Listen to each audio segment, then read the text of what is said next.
నిజామాబాద్ లో పార్లమెంటు ఎన్నికల ప్రచారం ముగిసింది. గత నెల రోజులుగా హోరాహోరీగా ఎన్నికల క్యాంపెయినింగ్ జరిగింది.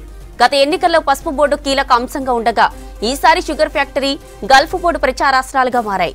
ఈ సెగ్మెంట్ లో సీఎం రేవంత్ రెడ్డి 4 సార్లు ప్రచారం నిర్వహించారు.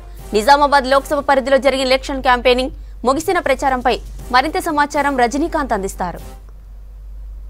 కొద్దిసేపటి క్రితమే ఎన్నికల ప్రచార పర్వం ముగిసింది. నిజామాబాద్ పార్లమెంటు పరిధిలోని 7 అసెంబ్లీ సెగ్మెంట్ పరిధిలో గత నెల రోజులుగా కూడా ప్రచారాలతో హోరెత్తించారు ఆయా పార్టీల అభ్యర్థులు కావచ్చు, ఆయా పార్టీలకు సంబంధించిన నేతలు కావచ్చు. ముఖ్యంగా గత ఎన్నికల్లో నిజామాబాద్ పార్లమెంట్కి సంబంధించి పసుపు బోర్డు అంశం చాలా కీలకంగా మారింది. ఈ నేపథ్యంలో ఈసారి పసుపు బోర్డుతో పాటు చాలా అంశాలు కూడా ఎన్నికల ప్రచారంలో తెర మీదకి వచ్చినాయి. సో కొద్దిసేపటి క్రితమే ఎన్నికల ప్రచార సమయం ఏదైతుందో గడువు ఏదైతుందో ముగిసిపోయింది. దీంతో ఈ నెల రోజుల పాటు ఎన్నికల షెడ్యూల్ వచ్చినప్పటి నుంచి కూడా రాజకీయ పార్టీలని ఈసారి చాలా అంశాలని ఎన్నికల్లో ప్రచారం చేశాయి. ముఖ్యంగా పసుపు బోర్డు అంశం, పసుపు బోర్డు భారత ప్రధాని నిజామాబాద్కు వచ్చే పసుపు బోర్డు ప్రకటించినా కూడా ఇంకా పసుపు బోర్డుకు సంబంధించినటువంటి ప్రక్రియ మొదలు కానిటువంటి అంశాన్ని అటు కాంగ్రెస్ కావచ్చు, బీఆర్ఎస్ పదే ప్రచారం చేసింది. అయితే బీజేపీ పసుపు బోర్డును తీసుకొచ్చాము, 40 ఏళ్లుగా సాధ్యం గాంధీ తాము చేశామంటూ ఆ పార్టీ అభ్యర్థి అరవింద్ చెప్పుకొచ్చారు. సో ఇట్లా రకరకాల అంశాన్ని ఆయా పార్టీలు ప్రచారం చేశాయి. ముఖ్యంగా ఈసారి ఎన్నికల్లో మూతపడ్డటువంటి నిజామాబాద్ పార్లమెంట్ పరిధిలో 3 షుగర్ ఫ్యాక్టరీలు మూతపడ్డాయి, లే ఆఫ్ అయ్యాయి. సో వీటిని తెరిపిస్తామంటూ రాజకీయ పార్టీలు ప్రచారాన్ని మొదలుపెట్టాయి. తాము అధికారంలోకి వస్తే ఈ షుగర్ ఫ్యాక్టరీలు తెరిపిస్తామని చెప్పారు. ఇక కాంగ్రెస్ పార్టీకి సంబంధించి షుగర్ ఫ్యాక్టరీ అంశంతో పాటు గల్ఫ్ బోర్డు మీద ప్రధానంగా ప్రచారం చేసుకున్నటువంటి పరిస్థితి. తమ అభ్యర్థులు నెగ్గితే కేంద్రంలో కాంగ్రెస్ పార్టీ అధికారంలోకి వస్తే తాము గల్ఫ్ బోర్డును ప్రత్యేక బోర్డును ఏర్పాటు చేస్తాము, గల్ఫ్ సంక్షేమ నిధిని కూడా ఇస్తామంటూ కాంగ్రెస్ పార్టీ ప్రకటించింది. మరోపక్క బీఆర్ఎస్ పార్టీ గత 10 ఏళ్లుగా తాము అభివృద్ధి చేశాము, తమ అభివృద్ధిని చూసి ఓటేయండి, గత 10 ఏళ్లలో రాష్ట్రంలో పరిస్థితులు ఎట్లా ఉండే, ఇప్పుడు ఎట్లా ఉన్నాయి అంచనా వేసుకొని తమకు ఓట్లు వేయాలంటూ బీఆర్ఎస్ అభ్యర్థి ప్రచారం చేసినటువంటి పరిస్థితి.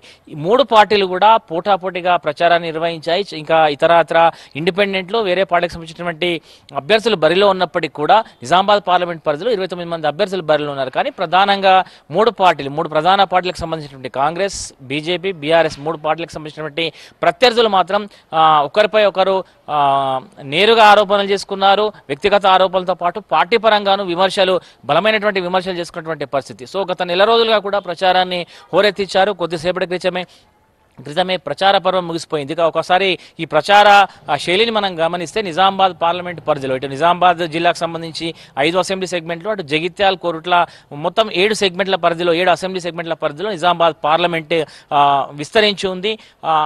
ఈ 7 సెగ్మెంట్లకు సంబంధించి రకరకాల ఇష్యూస్ని ప్రచారం చేసేటువంటి ప్రయత్నం రాజకీయ పార్టీల నేతలు చేశారు. ముఖ్యంగా బీజేపీ పార్టీ తాము కేంద్రంలో అధికారంలో ఉన్నాము, మరోసారి బీజేపీ అభ్యర్థిని గెలిపిస్తే చాలా అంశాలు నిజామాబాద్ పార్లమెంట్ పరిధిలో ఉపాధి కల్పిస్తామనేటువంటి ఒక ప్రధాన అంశాన్ని తెర మీదకి తీసుకొచ్చింది. దాంతోపాటు రకరకాల అంశాన్ని పసుపు బోర్డు ప్రక్రియ పూర్తి చేయడంతో పాటు నిరుద్యోగులకు ఉపాధి అవకాశాలు కల్పిస్తాము, మెరుగైనటువంటి అభివృద్ధిని చేస్తామనేటువంటి విషయాన్ని బీజేపీ ప్రధానంగా ప్రచారం చేసింది. కాంగ్రెస్ పార్టీ షుగర్ ఫ్యాక్టరీలు తెరిపించడంతో పాటు గల్ఫ్ బోర్డును ఏర్పాటు చేస్తామంటూ కూడా ప్రకటన చేసింది. బీఆర్ఎస్ పార్టీ కూడా అట్లాగే షుగర్ ఫ్యాక్టరీ, దాంతోపాటు గల్ఫ్ బోర్డుకు సంబంధించినటువంటి అంశాన్ని తెర మీదకు ఎత్తుకున్నటువంటి పరిస్థితి. సో ఈసారి ఎన్నికల్లో గల్ఫ్ బోర్డుతో పాటు షుగర్ ఫ్యాక్టరీ అంశం ప్రచారంలో చాలా కీలక అంశంగా మారింది. ఇక రాజకీయ పార్టీలకు సంబంధించి ఆయా రాజకీయ పార్టీల తరపున రాష్ట్ర స్థాయి, దేశ స్థాయి, కేంద్ర స్థాయి నేతలు కూడా ఇక్కడ వచ్చి ప్రచారం చేసినటువంటి పరిస్థితి కనిపిస్తుంది. కాంగ్రెస్ పార్టీకి సంబంధించి కాంగ్రెస్ పార్టీ ఈసారి నిజామాబాద్ పార్లమెంట్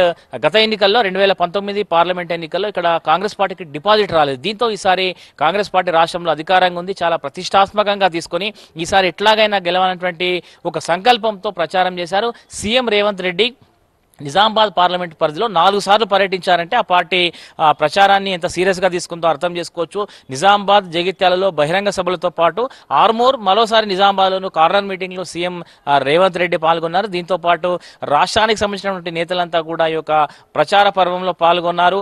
కర్ణాటక మంత్రి బోసురాజు కూడా నిజామాబాద్లో పర్యటించారు. ఆయన కూడా చాలా చోట్ల గ్రామాల్లో కలియ తిరుగుతూ కొంతమంది గ్రామ పెద్దలతో మాట్లాడేటువంటి ప్రయత్నం చేశారు. కాకపోతే ఓటర్లు ఎట్లా ఆలోచించారు, ఓటర్లు ఏం నిర్ణయం తీసుకున్నారు, ఎవరి ప్రచారాన్ని నమ్మిండ్రు, ఎవరు ఇచ్చినటువంటి హామీలను నమ్మిండ్రు, ఇదంతా కూడా తెలవాలంటే కొంత పోలింగ్ రోజు కొంత మనకి ఎగ్జిట్ పోల్స్ వచ్చేటువంటి అవకాశం కనిపిస్తుంది. సో అప్పటి వరకు మనం వేచి ఉండాలి. సో మొత్తం మీద నిజామాబాద్ పార్లమెంట్ పరిధిలో అయితే ఈరోజు నిజామాబాద్ పార్లమెంట్ ఎన్నికల ప్రచార పర్వం మాత్రం ముగిసిపోయింది. సో ఆయా రాజకీయ పార్టీలన్నీ కూడా తమ ప్రచారానికి ఓపెన్ ప్రచారానికి ఫుల్ స్టాప్ పెట్టినటువంటి నేపథ్యం. సో తెర వెనుక మాత్రం వారికి ఇంకా 48 గంటల సమయం ఉంది ప్రచారం చేసుకునేందుకు. సో వాళ్ళు ఏ మేరకు ఓటర్లను ఆకర్షిస్తారు, ఏ మేరకు ఓటర్లను ఆకట్టుకుంటారో చూడాల్సినటువంటి అవసరం అయితే మనకు కనిపిస్తుంది. ఇది ఓవరాల్గా నిజామాబాద్ పార్లమెంట్ పరిధిలో ఎన్నికల ప్రచార శైలికి సంబంధించినటువంటి అంశాలు. కెమెరా పర్సన్ రాజేష్తో రజనీకాంత్, V6 న్యూస్, నిజామాబాద్.